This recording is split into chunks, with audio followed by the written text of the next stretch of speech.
नमस्कार. हालो 24 तास मध्ये मी मधुरा तुमचं मनापासून स्वागत करते. या कार्यक्रमात आपण विविध विषयांवरती चर्चा करत असतो आणि आज आपण आरोग्य विषयक चर्चा करणार आहोत आणि आजचा आपला विषय आहे बाल कर्करोग आणि शंका आणि निरसन या विषयावर. आणि मार्गदर्शन करण्यासाठी आमच्या स्टुडिओमध्ये आलेले आहेत या विषयातील तज्ञ डॉक्टर पूर्णा कुरकुरे, डॉक्टर रुचिरा मिश्रा आणि डॉक्टर सुजाता मुश्रीफ. विषयाला सुरुवात करण्यापूर्वी मी तिन्ही तज्ञ डॉक्टरांचं आमच्या स्टुडिओमध्ये स्वागत करते. नमस्कार डॉक्टर. नमस्कार. डॉक्टर पूर्णा कुरकुरे यांची थोडक्यात ओळख सांगायची झाल्यास डॉक्टर पूर्णा ह्या नारायण हेल्थ ग्रुपच्या ऑन्कोलॉजी कॉलेजच्या अध्यक्ष आहेत. SRCC चिल्ड्रन हॉस्पिटलमध्ये बाल कर्करोग तज्ञ, दोष आणि बोन मॅरो ट्रान्सप्लांट विभागाच्या त्या प्रमुख देखील आहेत. याआधी त्यांनी टाटा मेमोरियल हॉस्पिटलमध्ये 33 वर्ष बाल कर्करोग विभाग प्रमुख म्हणून दैदिप्यमान अशी कामगिरी केली आहे.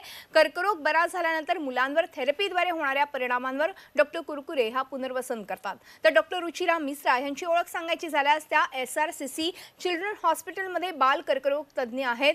रक्तदोष आणि बोन मॅरो ट्रान्सप्लांट विभागात सिनियर कन्सल्टंट आहेत. कानपूर युनिव्हर्सिटीमधून त्यांनी MBBS प्रशिक्षण घेतलं आणि त्यानंतर LLRM मेडिकल कॉलेजमधून मेरिटमध्ये त्या DCH करून आता बॉम्बे हॉस्पिटलमधून DNB पदवीचं त्यांनी संपादन केलेली आहे. आणि ऑस्ट्रेलियामध्ये बाल कर्करोग, रक्तविकार आणि बोन मॅरो ट्रान्सप्लांटेशन याचं त्यांनी उच्च प्रशिक्षण घेतलंय. तसंच त्यांनी ब्रिस्बेन आणि सिडनीमध्ये कार्यरत त्या राहिलेल्या आहेत. तसंच भारतात परतल्यानंतर त्यांनी काही हॉस्पिटल्समध्येही पेडियाट्रिक BMT प्रोग्राम यशस्वीरित्या सुरू केले आहेत. त्यांना अनेक राष्ट्रीय आणि आंतरराष्ट्रीय स्तरांवरती सादरीकरण तसंच प्रकाशन सुद्धा त्यांनी केले आहेत.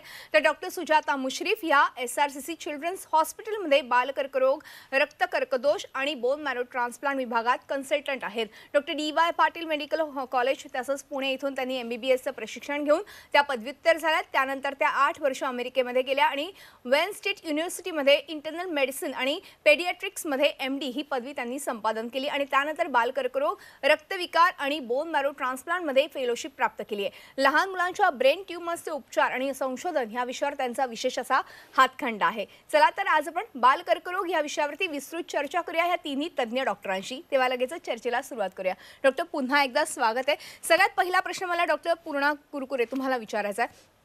लहान मुलांना कर्करोग होतो का आणि त्याचं प्रमाण साधारणतः किती आहे त्याबद्दल काय सांगाल?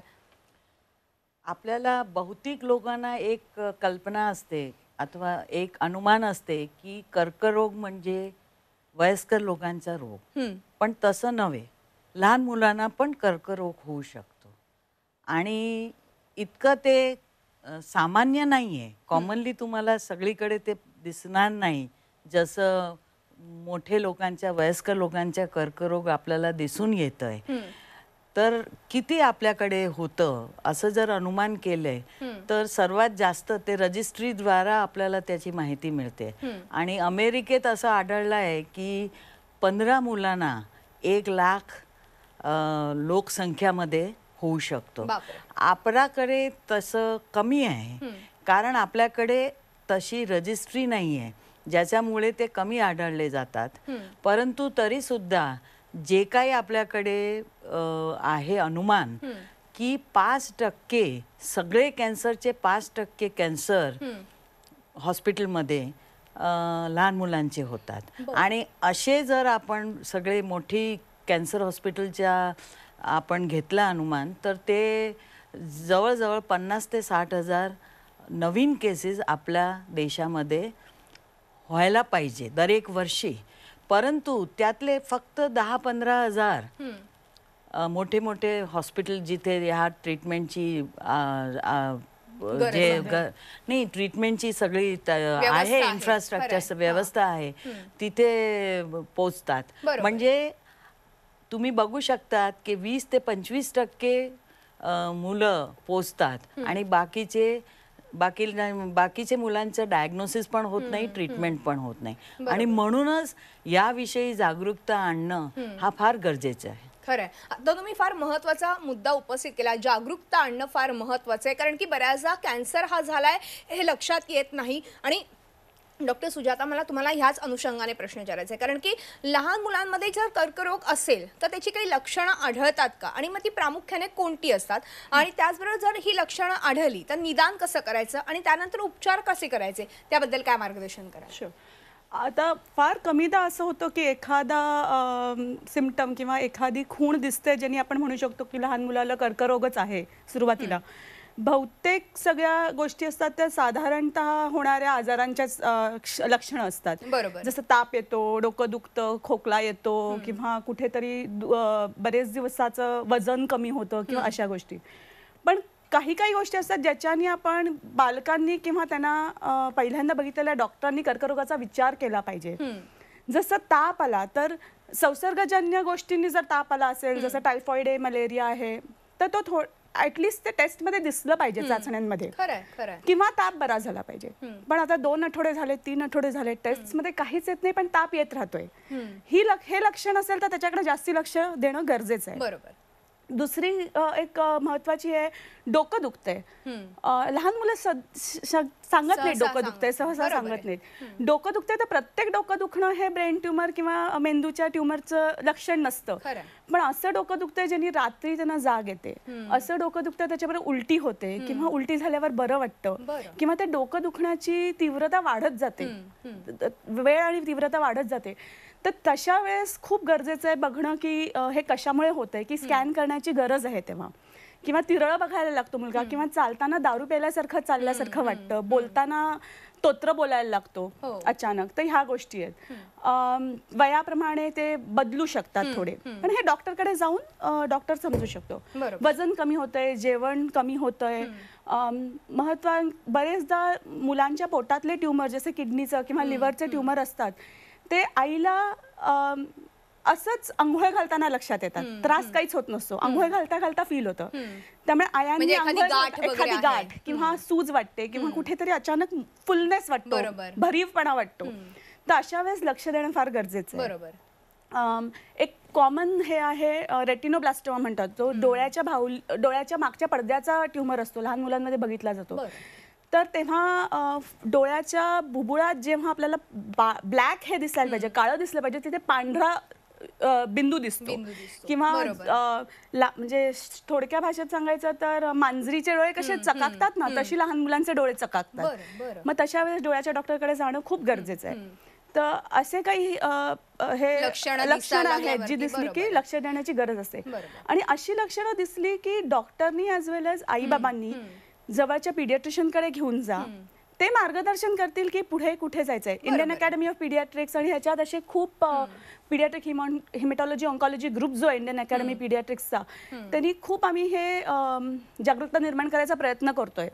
आणि मग ते डॉक्टर तुम्हाला पूर्ण मार्गदर्शन करतील. आयदर प्रादेशिक कॅन्सर सेंटरमध्ये जायची गरज आहे का, किंवा गव्हर्नमेंट सेंटरमध्ये जायची गरज आहे का, म्युन्सिपल सेंटरमध्ये जायची गरज आहे का, एखाद्या प्रायव्हेट हॉस्पिटलमध्ये जायची गरज आहे का, जिथे बऱ्याच अशा लोकांची, तज्ञ लोकांची एकत्र टीम असते.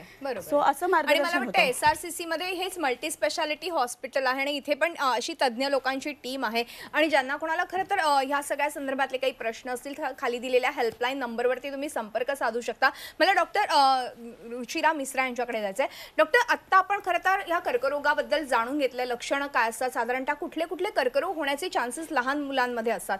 मात्र कर्करोग हा बरा होतो का, आणि बरा होत असेल तर साधारणतः याचा उपचार कशा पद्धतीने केला जातो, त्याबद्दल काय मार्गदर्शन करा.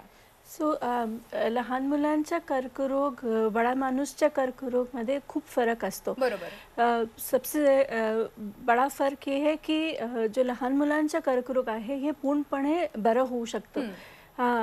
जो कर्करोग विशेषज्ञ आणि मानते की यदि 5 वर्षात कर्करोग इलाज करण्यासाठी 5 वर्षात कर्करोग वापस नहीं झाला, ते खूप ठीक हो सकता है, पूर्णपणे बरं हो सकता है. और आम्ही उनच्या सर्वायवरला घोषित करू शकतो.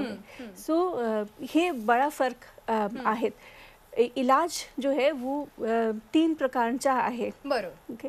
फर्स्ट कीमोथेरपी आहे. कीमोथेरपी माने वो औषध जे कर्करोगला संपूर्ण नष्ट करायचं आहे. हे कुठे इंजेक्शन होऊ शकतात, हे तोंडात घालत दवाई होऊ शकतात, हे लंबर पंक्चर या पेरिटोनियल कॅव्हिटी मध्ये दवाई घेऊन जाऊन असे तर होऊ शकतात.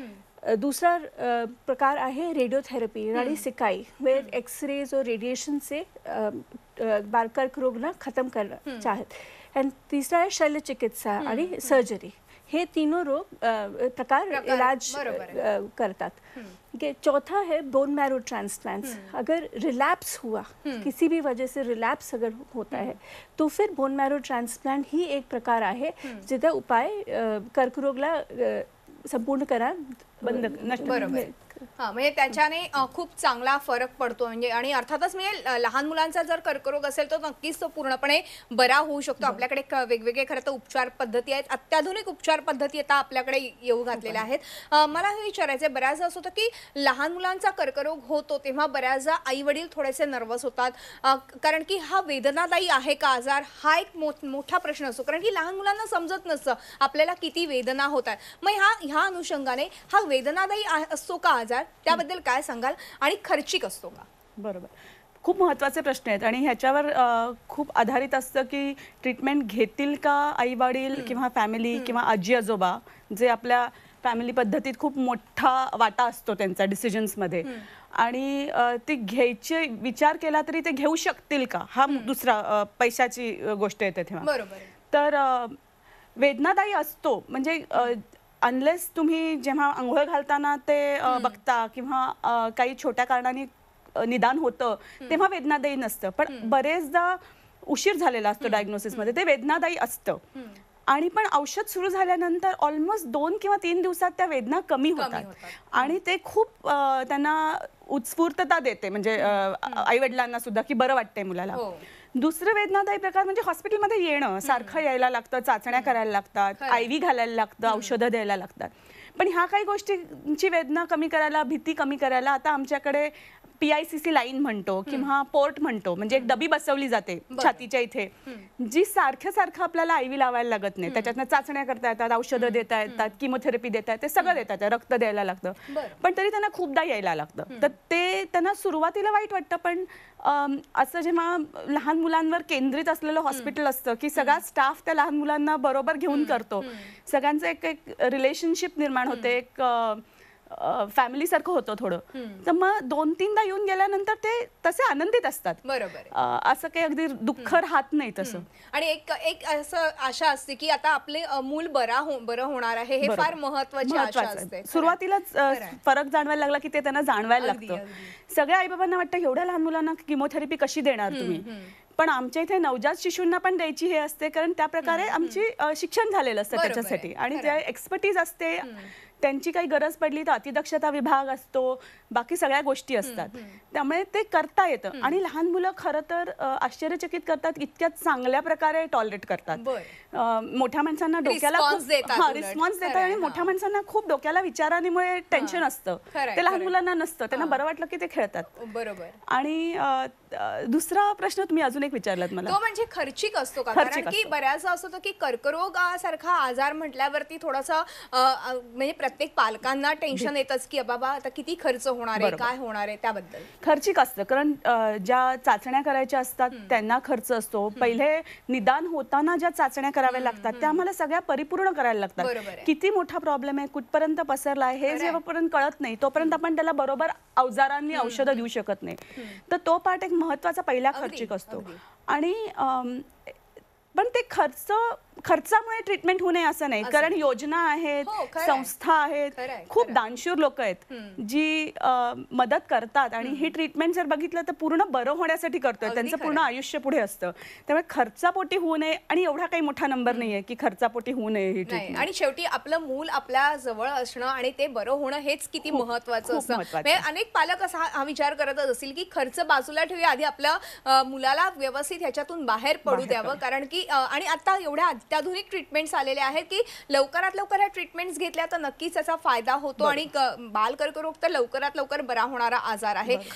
अगदी खर्चामध्ये मी एक ऍड करेल की जर आपण बरेच जे सॉलिड ट्युमर आम्ही म्हणतो, तुम्ही जर अर्ली स्टेजमध्ये बरोबर तुम्ही आले तर तुम्हाला इतकीच ट्रीटमेंट कमी घ्यावी लागते, आणि त्याच्याप्रमाणे खर्च कमी असतो। तुम्ही फक्त विचार करत राहिले की हा कॅन्सर आहे आणि कसं ट्रीटमेंट होणार, आणि दिवस जितके घालवणार तितकं ते वाढणार, आणि जितकं वाढलं तितकं तुमची ट्रीटमेंट जास्त कठीण होत जाणार, आणि जितकी ट्रीटमेंट कठीण तितका खर्च जास्त. बरोबर. आणि मला वाटतं की हे कॉम्प्लिकेटेड करण्यापेक्षा लवकरात लवकर निदान झाल्यावरती ताबडतोब ट्रीटमेंटकडे आपण वळलं ते नक्कीच त्याचा फायदा त्या मुलाला पण होऊ शकतो आणि अर्थातच पालकांना देखील त्याचा फायदा आणि होऊ शकतो. तज्ञांना सांगू दे काय करायचंय. गावातल्या लोकांनी सांगितलं किंवा कोणीतरी सांगितलं की किमोथेरपी चांगली नसते म्हणून नका सोडू. अगदी खरं. आम्हाला पण मुलं आहेत, आम्हाला पण त्याची जाणीव असते, काळजी असते. त्यामुळे तज्ञांना सांगू दे हे करण्यासारखं नाही आहे, करण्यासारखं आहे. मला ह्या विषयावरती अजून बरेच प्रश्न विचारायचे तुम्हाला तिन्ही तज्ञांना, पण एका छोट्याशा ब्रेक नंतर आपण अशी चर्चा पुढे चालू ठेवूया. तेव्हा हालो 24 तास मध्ये वेळ झाली एका छोट्याशा ब्रेकची. कुठेही जाऊ नका, पाहत राहा आमचा खास कार्यक्रम हालो 24 तास. ब्रेक नंतर हालो 24 तास या आमच्या खास कार्यक्रमात आपलं पुन्हा एकदा स्वागत. आणि आज आपण बाल कर्करोग निदान आणि एकूणच उपचार पद्धतींविषयी खरं तर चर्चा करतोय आणि माझ्यासोबत 3 तज्ज्ञ आहेत या विषयातले. आपण खरं तर पुन्हा एकदा चर्चेकडे वळणार आहोत. मला डॉक्टर रुचिरा यांच्याकडे यायचंय. बोन मॅरो बद्दल मगाशी तुम्ही बोलत होतात. बोन मॅरो ट्रान्सप्लांट म्हणजे नेमकं काय असतं आणि बोन मॅरो ट्रान्सप्लांट नेमकं कसं करतात आणि जो बोन मॅरो देतो म्हणजे जो डोनर असतो त्याला काही धोका असतो का? सो बोन म्हणजे ट्रान्सप्लांटमध्ये रक्तकोशीला प्रत्यारोपण आहे. मैं हिंदी मधु वाचा चला. सो बोन मैरो ट्रांसप्लांट का मतलब है कि आप रक्त पेशी का प्रत्यारोपण कर रहे हैं. ये 2 प्रकार से हो सकता है. ऑटोलोगस माने खुद के स्वतःच्या रक्त पेशीला प्रत्यारोपण है. इसका उपयोग नॉर्मली हम लोग रिलैप्स केसेस में करते हैं या फिर जहाँ पे हमको पता है कि हमको बहुत स्ट्रॉन्ग कीमोथेरेपी देनी है. ठीक है ना. तो वो स्वतःच्या बोन मॅरो आहे, स्वतःच्या स्टेम सेल्स आहे. दूसरा प्रकार है एलोजेनिक ट्रांसप्लांट. ये आम्ही कॉमनली करतात. This is the more common one. और इसमें हम लोग किसी नॉर्मल डोनर जैसे आपके भाऊ बहन आई बाबा इनका नॉर्मल सेल्स लेकर के इनका हम प्रत्यारोपण करेंगे पेशेंट के अंदर. मगर सबसे पहला क्राइटेरिया कि हमको HLA टाइपिंग करके मैच ढूंढना पड़ता है.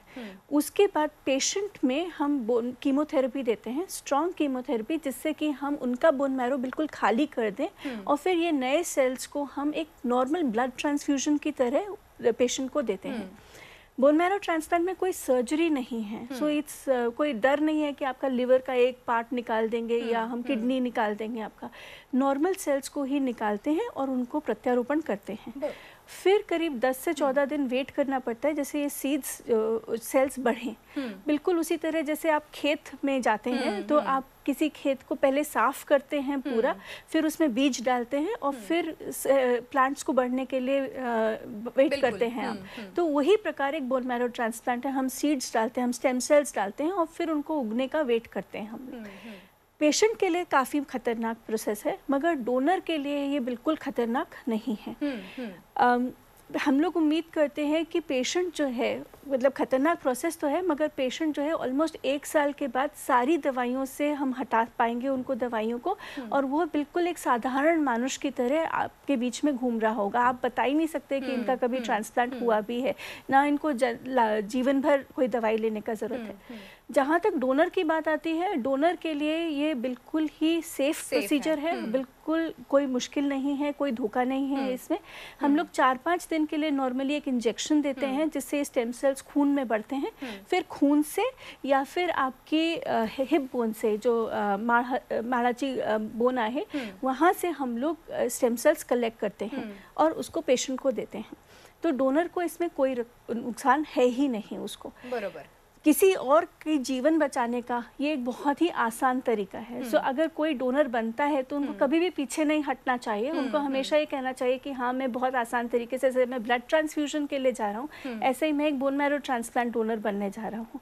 सो एक बहुत ही अच्छा और नेक तरीका है जिससे आप किसी और की जान बचा सकते हैं. अगदी अगदी म्हणजे खूप चांगली अशी खरं तर ही ट्रीटमेंट आहे बोन मॅरो ट्रान्सप्लांटची. खरं तर मगाशी डॉक्टर पूर्णा यांनी मगाशी बऱ्याच काही ट्रीटमेंट्सबद्दल सांगितलं. मात्र बोन मॅरो ट्रान्सप्लांट ही उत्तम अशी ट्रीटमेंट आत्ताच्या ह्याच्यामध्ये घडीला मानली जाते कारण की काही वेळेस स्टेजेस पुढे गेलेले असतात. ह्या सगळ्या ट्रीटमेंट्स नंतर फार महत्त्वाचा प्रश्न येतो तो म्हणजे पुन्हा एकदा एक चांगलं आयुष्य कशा पद्धतीने जगायचं. कारण की एक थोडीशी मानसिकता बनलेली असते की आपल्या मुलाला कर्करोग झालेला आहे किंवा आपला मुलगा कर्करोगग्रस्त होता, ही सगळी मानसिकता असते किंवा गोळ्या औषधं चालू असतात. ह्या सगळ्यामध्ये ही प्रोसिजर चालू असताना कशा पद्धतीने आपण सर्वाईव्ह करायचं त्याबद्दल काय सांगाल?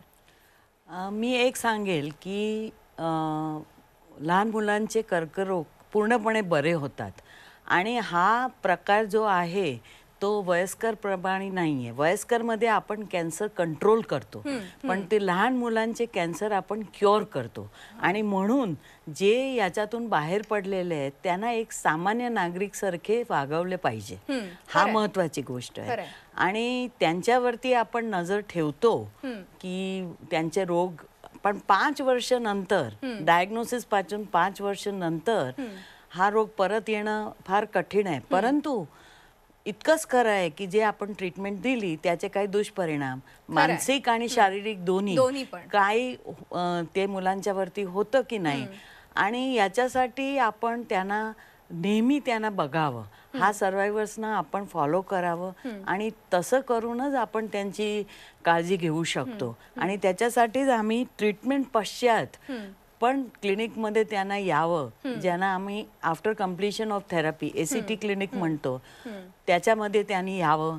मेडिकल डॉक्टर्सनी मेडिकल पार्ट बघावे आणि सायकोलॉजिस्टनी सायकोलॉजिकल पार्ट करून त्यांच्या सामाजिक पुनर्वसनकडे आपण कसं वळायचं, त्यांना योग्य शिक्षण, त्यांचं प्रोफेशनल सेटलमेंट, लग्न, त्यांच्या पुढे अख्खा जीवन आहे. आणि ते फक्त एक कॅन्सरच्या थप्पाने, एक स्टॅम्पनी अख्खा जीवन तसं जगणं त्याच्या काही खरं नाही. आणि म्हणून हा प्रयास आम्ही हॉस्पिटलमधून बाहेर आणलाय. आणि मी इंडियन कॅन्सर सोसायटीची पण संलग्न आहे आणि तिथे आम्ही हा जो आमचा पुनर्वसन आणि सर्वायव्हरशिपचा जे प्रोजेक्ट आहे ते आम्ही सोसायटीमध्ये, समाजमध्ये आणलेलं. म्हणजे खरं तर कर्करोग झाला तरी घाबरून जाऊ नका, आपल्याकडे अत्याधुनिक उपचार पद्धती आहेतच, पण त्याचबरोबर त्यानंतर पुनर्वसन कशा पद्धतीने होतं तर त्याच्यासाठी देखील डॉक्टर्स आपल्याकडे उपलब्ध आहेत. एक शेवटचा आणि जाता प्रश्न, कारण की मी मगासपासून तुम्हाला तिघींनाही ऑब्झर्व करते, तुम्ही तिघी एकाच रंगाच्या साडीमध्ये, म्हणजे पिवळ्या रंगाच्या साडीमध्ये आलात. काय कारण आहे? याचं मुख्य कारण की येलो कलर, येलो गोल्ड हा कॅन्सर, लहान मुलांच्या कॅन्सरची संलग्न आहे. आणि ते का तर लहान मुलं म्हणजे आपलं सोनं आहे, आपलं गोल्ड आहे. आणि त्याच्यामध्ये, आणि गोल्ड एक इन्व्हेस्टमेंट आहे. आपल्या सगळ्यांच्या, आपल्या इंडियन मेंटॅलिटी प्रमाणे gold is the most important investment. तर ते त्याच्यामध्ये आपण नेहमी इन्व्हेस्ट करतो, कारण ते कधीही आपल्याला पुढे उपयोगी येईल. तसंच कॅन्सर, लहान मुलांच्या कॅन्सरमध्ये आपण इन्व्हेस्ट केलं डॉक्टरांनी त्यांच्याकडून आणि पालकांनी त्यांच्याकडून, तर ते एक सोनंच आहे. खरंय खरंय. आणि मला वाटतं की मुलं ही सोन्याचीच फुलं असतात असं म्हटलं जातं, आणि खरंच आपण त्यांची काळजी घेणं देखील तितकंच महत्वाचं आहे. डॉक्टर, तुम्ही तिघे आलात आणि खूप छान आणि मोलाचं मार्गदर्शन बालकर्करोगाबद्दल दिलं, त्याबद्दल मनपूर्वक आभार. नमस्कार. आणि यानंतर हॅलो 24 तास या आमच्या खास कार्यक्रमात आज आपण इथे थांबतो. तुम्ही पाहत राहा आमचा खास कार्यक्रम हॅलो 24 तास.